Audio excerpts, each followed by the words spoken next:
দক্ষিণ কোরিয়ার মাঝে 181 জন মানুষ ধ্বংস হয়ে গিয়ে বিমান দুর্ঘটনার কারণে। এই দক্ষিণ কোরিয়ার মাঝে ধ্বংস হয়ে বিমান গান আয়ে থাইল্যান্ডের ব্যাংকক।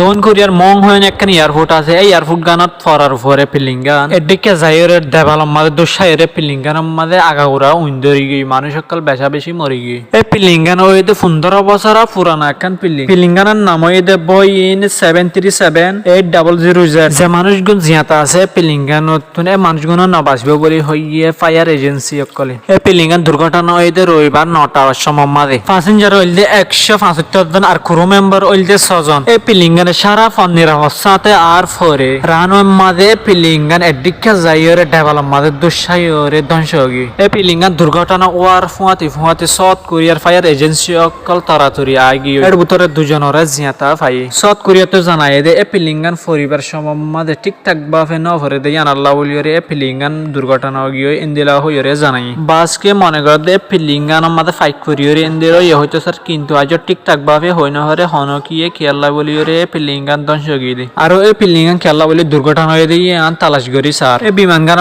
মাঝে দুজন থাইল্যান্ডের যাত্রী আসছিল আর গুণ বেগুন সাউথ কোরিয়ার ইন্দিলা হইরে জানা গিয়ে। এই দক্ষিণ কোরিয়া হইলে বেশা বেশি নিরাপত্তার সাথে পিলিং করি ভারে দে ইন্দিলা কেন দেশ এই দেশ গানের মাঝে ইন্দিলা দুর্ঘটনা হনতে না বলি হইরে জানা গিয়ে। ভিডিও করে প্রত্যেকজন শেয়ার করিয়ে অন্যজনের দেখার সুযোগ করে দিবেন।